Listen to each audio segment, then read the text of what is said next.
Hey, what's up? This is Brandon Simmons for BrandonSimmons.biz. This is my weekly video blog called Bullheaded, a review of the Houston Texans news, as well as a preview of the upcoming game matchups. So, this week, the Texans will be going on the road on a short week, taking on the Los Angeles Chargers as they fight for their playoff position still, while the Chargers are also fighting for their own playoff lives. So, it's going to be one of those games this weekend that's going to keep everybody glued. So, I'll get into all that, including what the Texans need to do to pull off a win. First, let me do a quick game recap from this past Sunday because I know everybody got stuff to do. It's the Christmas weekend, and I don't have much time left on this camera. So first and foremost, man, one word just to describe it, unacceptable, in my opinion. So a week after, D'Amico Ryans reportedly, criticized the defense's effort, the offense decided to join in with their own lackluster effort, and overall, just not even just the offense. I think just overall, as a game, I thought the Texans should have done way better in dominating the Las Vegas Raiders. It's the Las Vegas Raiders. It's a two-win team. You know what I'm saying? But it seems the things that have been plaguing us all season seem to plague us this particular game, particularly the slow starts, the inefficiency on offense through three quarters, the pass rush. You know what I'm saying? Max Crosby, he was showing his ass out in this game, and just causing a lot of disruption within our offensive line and basically defending the pass rush or basically disrupting our pass protection. So it messed up a lot of things in this game. It was just unacceptable. Did we get away with the win? Yes, as expected. But playing a team like the Raiders, you're expected to win just a little bit more. You know what I'm saying? So that's just my one takeaway from that game. That we really could have done better than what we did. So speaking of such, right now, just to go over our current playoff situation. Um, So we got past the two games, the Cardinals and the Raiders, which are supposed to be a light load. Supposed to be a light load for the Texans before we actually took on the Chargers and the Colts in these next 2 weeks. And so my review of both of those games is kind of felt like we played to our competition a little bit, and we shouldn't have. Considering these are opportunities that I mentioned, even for this Raiders game, that should we execute correctly um, and go in and dominate the way we're expected to, then we're able to rest our starters. We're able to give guys some time to heal from these injuries that seem to keep popping up.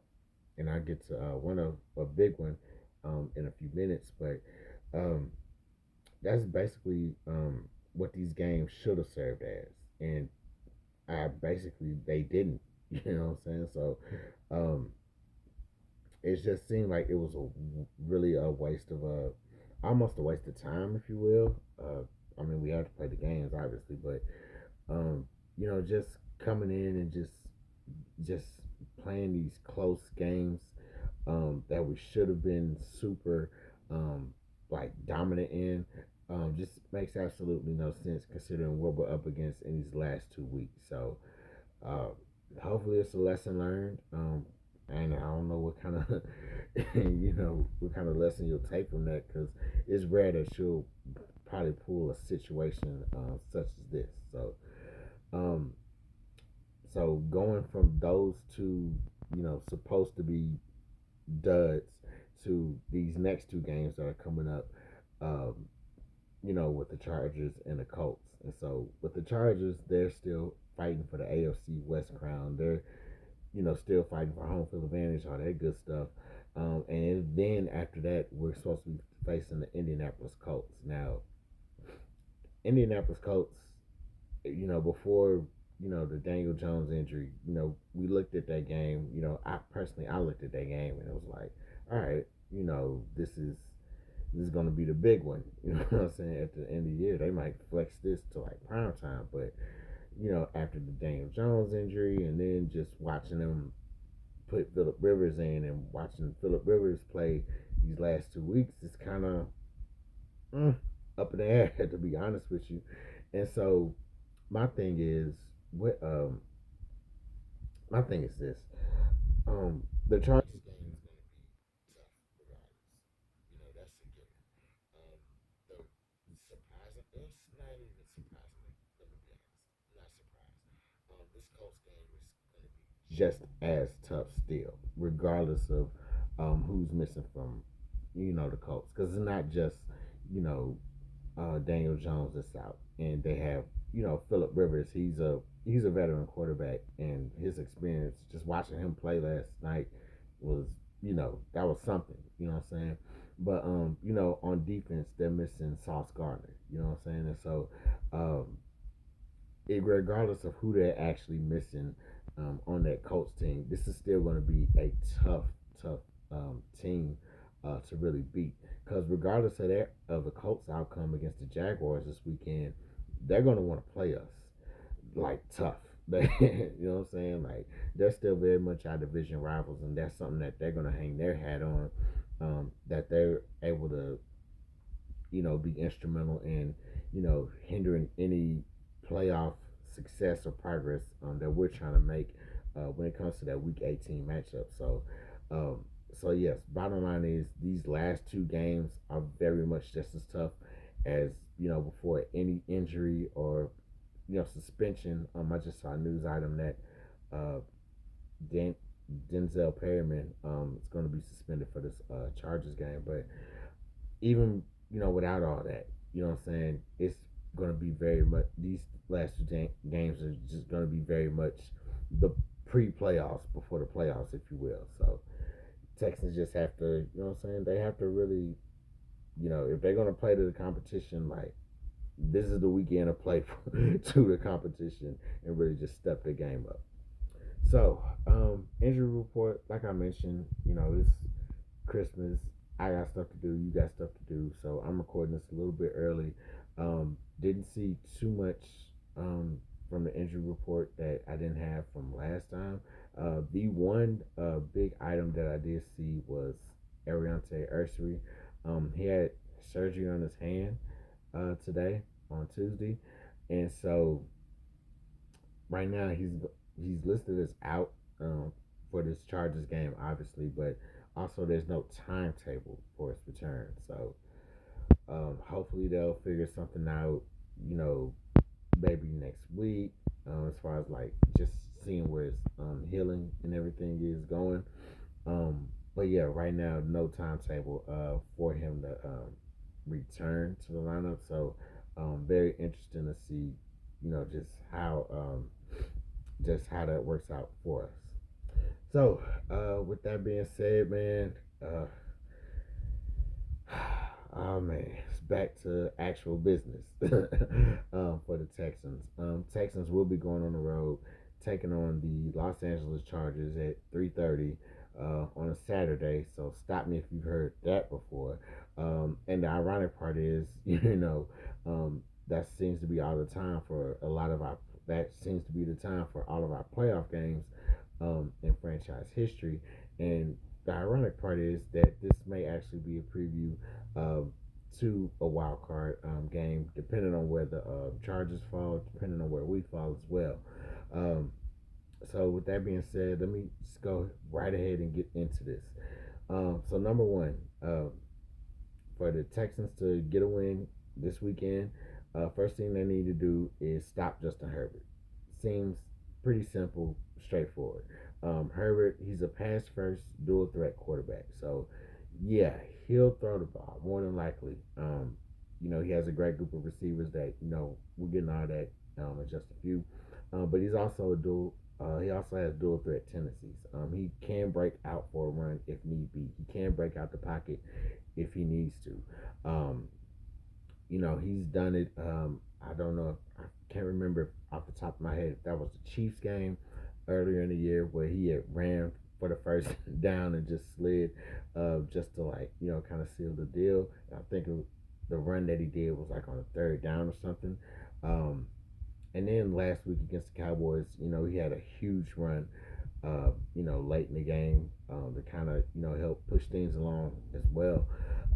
So definitely pass first, dual threat type of quarterback that you really just going to have to focus on. The thing about him being a dual threat is, he pays the dual threat cost and he gets sacked, like a lot. I think he's, last time I checked, he's like third in the league in sacks. And up until last week, he's been sacked in just about every game.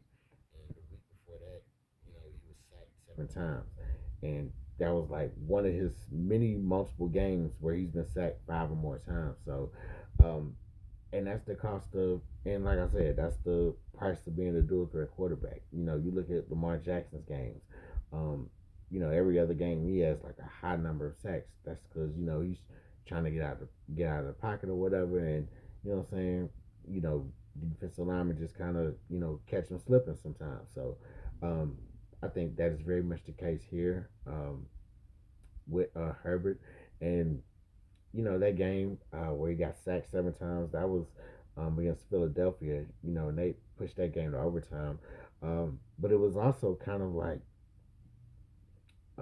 it kind of, what I'm saying, affected him, obviously, in the passing game, him being able to get the ball to his receivers, which brings me to my next point, actually. Number two, we have to disrupt these receivers. Uh, Keenan Allen, who just came back to the Chargers coming from Chicago, Quentin Johnson, Lad McConkey, all equally dangerous receivers. I believe Quentin Johnson actually leads the team in touchdown receptions, so that's going to be something that the Texans defense has to really keen in on. Especially with like giving up the big plays, because what the Texans defense will do, and obviously it's a really great defense this year, number one defense, leads the league in defensive scoring and all this stuff. But what seems to happen is, Texans will do great, and then maybe it's just like one or two big plays that they give up.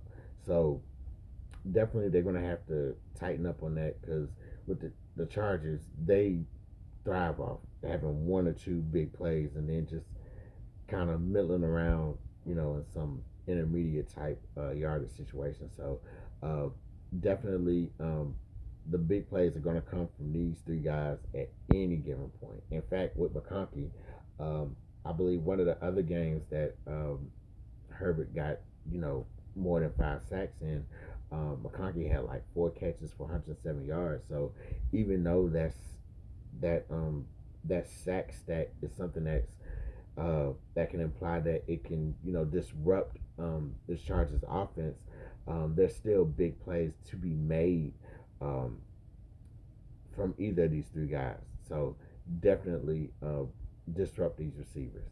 Number three, third and final thing, win the red zone on both ends. So 27 Chargers are 27th ranked in red zone offense, but they're also fourth ranked in red zone defense.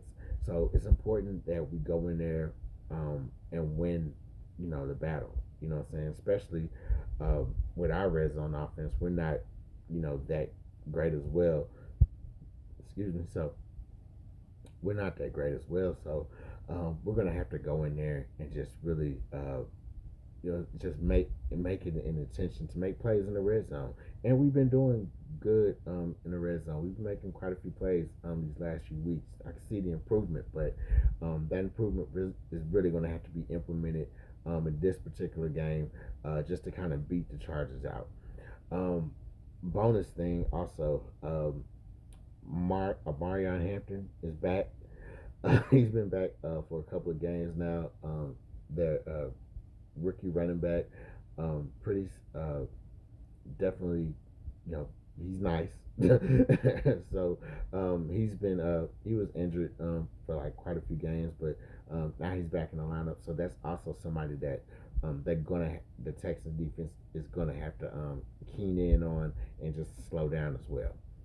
So just to kind of recap, number one, stop Justin Herbert. He's a pass first dual threat quarterback. that needs to be slowed down. So you can do that by getting to them, uh, getting home to them, bringing them down, sacking them. Um, and he's very much keen to that. You know what I'm saying? So just either try to find a way to contain him and get to him, or just try to catch him before he actually like breaks out the pocket. Number two, disrupt the receivers. Keenan Allen, Quentin Johnson, Lad McConkey, all big time playmakers in that receiving group. Make sure that the coverage is tight on these guys, that they don't give up any type of big plays, and just kind of, you know what I'm saying, just really keen in on, or just kind of focus in on what routes they're actually running and trying to get success in within this game.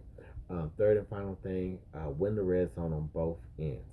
So defensively, that's we have to stop. We have to continue to slow down this Chargers 27th ranked red zone offense.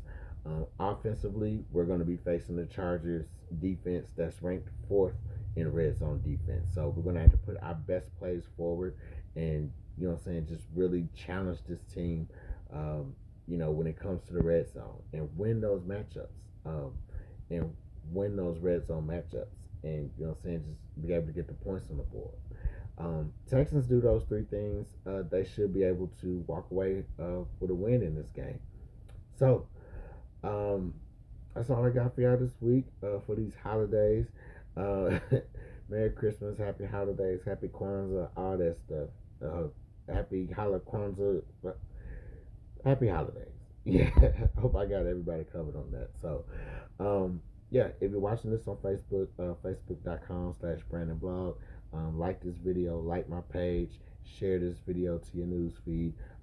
If you're watching this on YouTube, like this video, hit the subscribe button on this on my page as well. Share this video wherever you may share it to. So yeah,